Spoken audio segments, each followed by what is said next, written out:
Fernando Martínez Motola, quien estuvo hospedado en la Embajada Argentina durante muchos meses, ha fallecido por derrame cerebral. Es un evento controversial porque pocos meses antes de morir, cuando se retiró de la embajada, fue víctima de una enorme campaña de descrédito.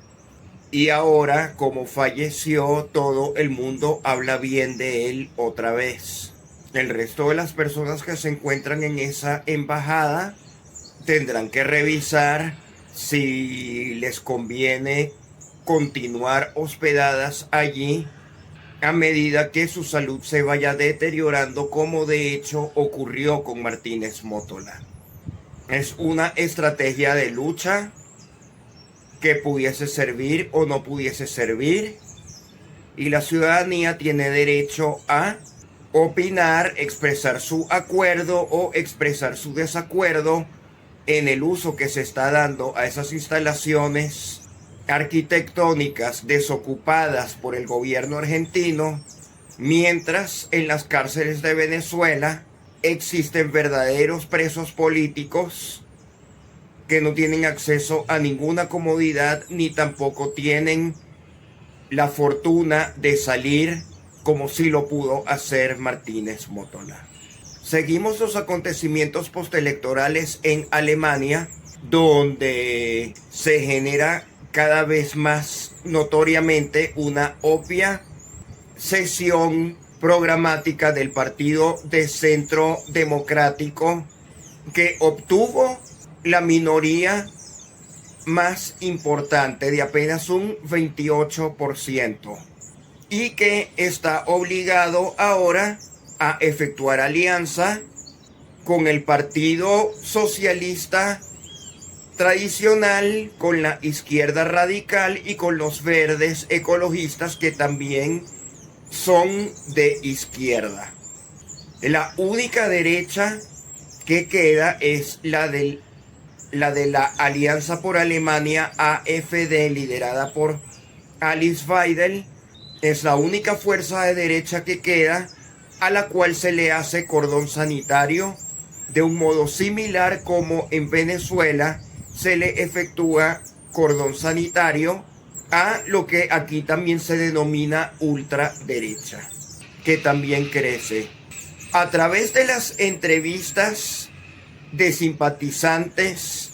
por el libre mercado en Alemania, observamos un patrón que recuerda peligrosamente a los primeros años de la administración de Hugo Chávez en Venezuela. Mayores impuestos, mayores restricciones al libre mercado,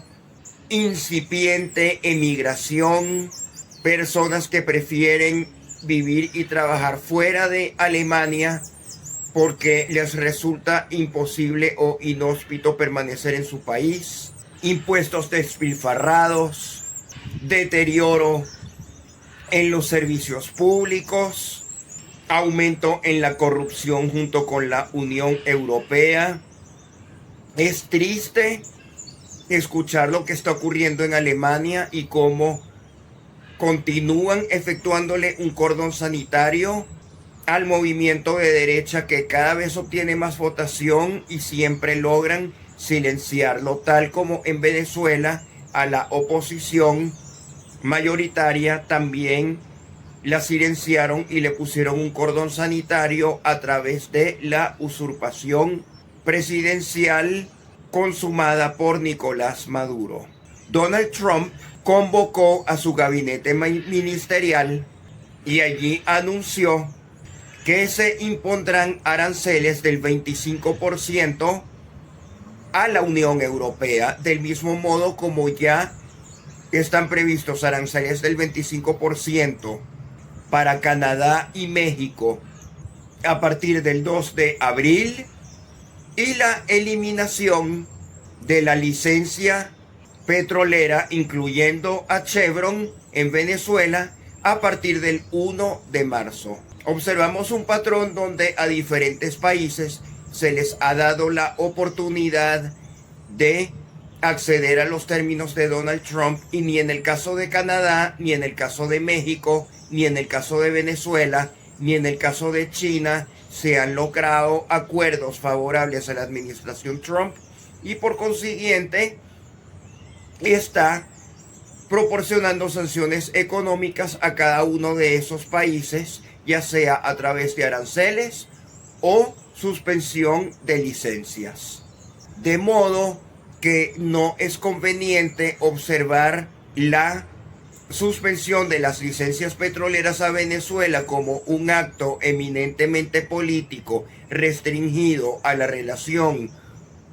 con el régimen de la usurpación, sino una continuidad de una estrategia global de aislamiento estadounidense al resto de los mercados internacionales. En la rueda de prensa, Donald Trump también aclaró que no tiene previsto proporcionar contratos a las compañías de Erik Prince para servicios de deportación. Agradecemos a Donald Trump que continúe utilizando los servicios federales habituales para las deportaciones, sin contar con las subcontrataciones privadas de Erik Prince, quien ha demostrado incurrir en publicidad engañosa con el programa de Ya Casi Venezuela, y tampoco fue capaz de salvaguardar bien los fondos, ya que fueron congelados por el Bank of America bajo acusaciones para uso terrorista, que muy bien pudieron haber venido de un lobby del régimen de Nicolás Maduro. No nos consta, pero tampoco lo dudamos. Pero en efecto, la forma como se efectuaron esas operaciones dio pie a una interpretación violatoria de la legislación vigente antiterrorista en los Estados Unidos. De modo que los negocios de Erik Prince no son los más convenientes ni para Venezuela ni para los Estados Unidos, y posiblemente él ahora tendrá que rehacer sus estrategias empresariales, porque su credibilidad está en declive tanto en los sectores públicos y privados de Venezuela y los Estados Unidos. Marco Rubio también ha expresado que a partir de ahora proporcionará toda la asesoría necesaria al Departamento de Tesorería y a la Oficina de Control de Activos Extranjeros para la correcta eliminación de las licencias petroleras que beneficiaban al régimen de Nicolás Maduro. A muchos venezolanos nos da cierta ansiedad esa eliminación de licencias, porque lógicamente estábamos esperando cierto efecto indirecto en las ventas de servicios que proporcionamos al mercado local a medida que la economía se reactiva en algunos sectores del país. Pero claramente esas licencias privilegian únicamente a la empresa Chevron y son discriminatorias a las demás empresas petroleras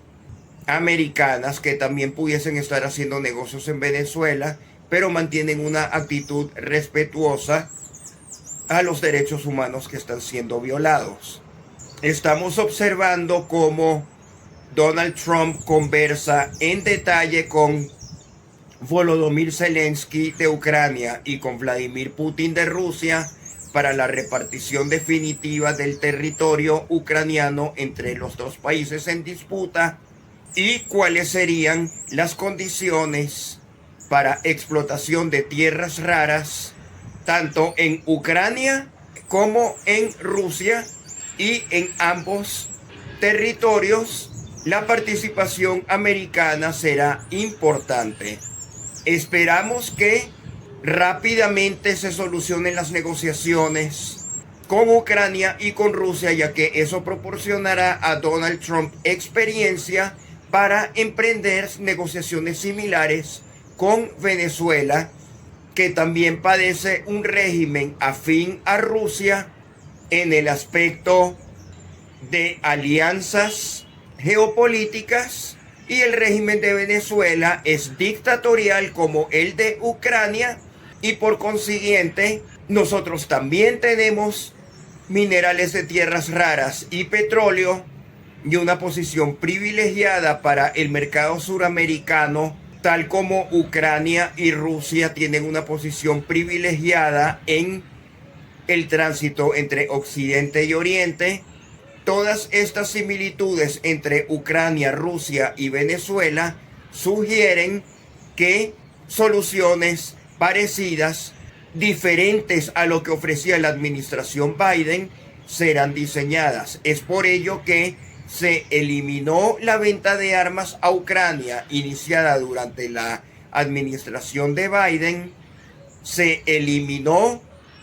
el cordón sanitario en contra del gobierno ruso, también iniciado por Biden, y se eliminan las licencias petroleras iniciadas por la administración Biden a favor del régimen de Nicolás Maduro en Venezuela.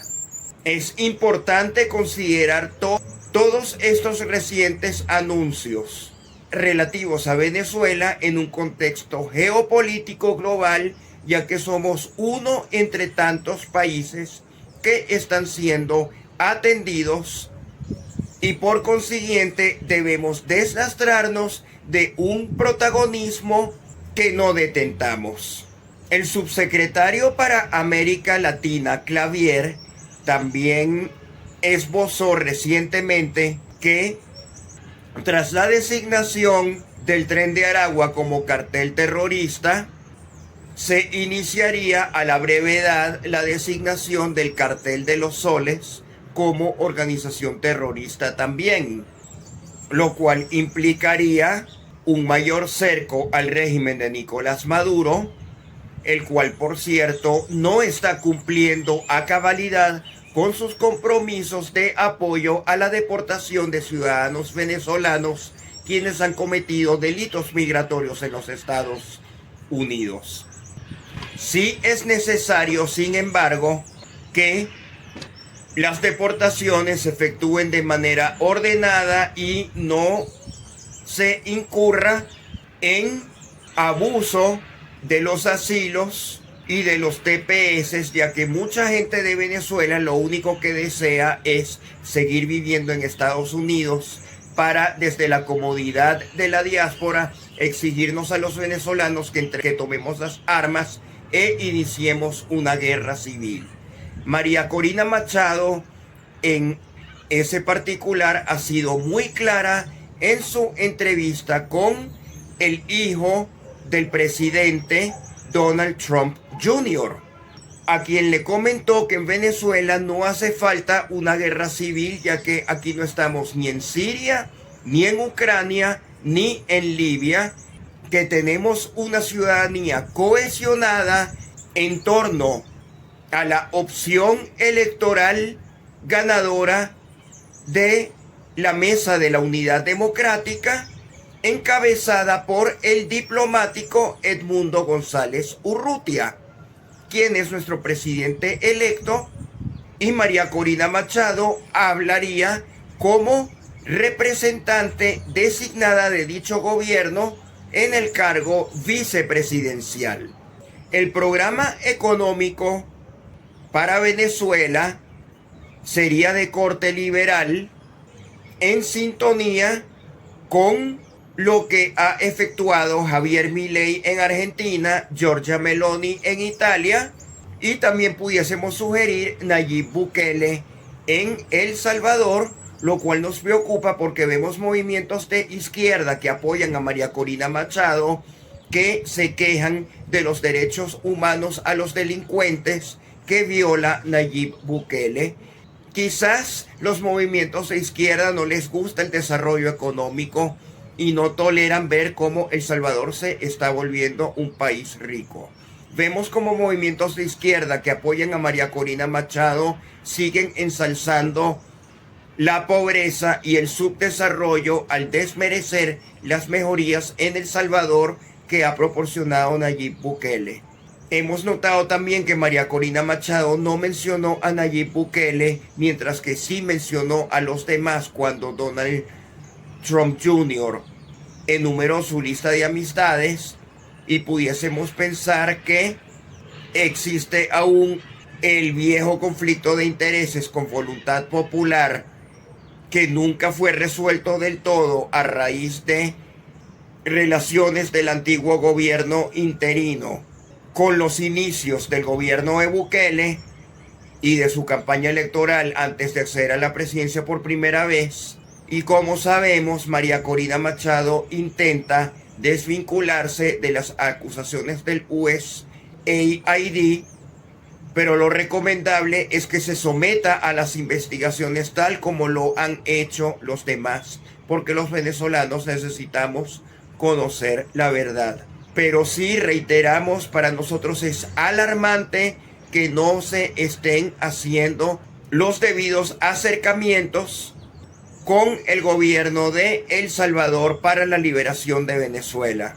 Como también observamos con alarma que la anunciada visita de Edmundo González Urrutia a Israel está tomando mucho tiempo. La invitación fue hecha hace ya varias semanas. Edmundo necesita comportarse como presidente. Edmundo necesita juramentarse, puesto que no podemos seguir dependiendo que la comunidad internacional haga mucho más por nosotros. Ya prácticamente Estados Unidos hizo todo lo que tenía que hacer. Había sectores que solicitaban que se levantara la licencia petrolera a Chevron y demás contratistas. Eso ya se hizo. Se había solicitado el reconocimiento al gobierno de Edmundo González Urrutia. Eso también se hizo. Los delincuentes migratorios venezolanos deben ser repatriados, porque Estados Unidos no tiene por qué calarse inmigración ilegal ni tenerla que mantener. Ellos tienen que regresar a Venezuela. Y es importante que el gobierno de los Estados Unidos continúe presionando a Maduro para que reciba a los deportados, porque es nuestra responsabilidad cobijarlos. Y es necesario repoblar el territorio de Venezuela, ya que se indujo mucha emigración que le ha hecho daño al país, y necesitamos que la gente regrese para acelerar nuestro proceso de desarrollo económico. Sin embargo, si las personas prefieren quedarse en sus lugares de destino, entonces sería necesario que se ocupen de efectuar política en sus países de destino. Pero ya está resultando muy cansón que las vocerías de la oposición venezolana estén en el exterior, ya que no las necesitamos. En Venezuela existimos personas quienes podemos ocuparnos de nuestro país sin consultarle a nadie que se haya largado de aquí.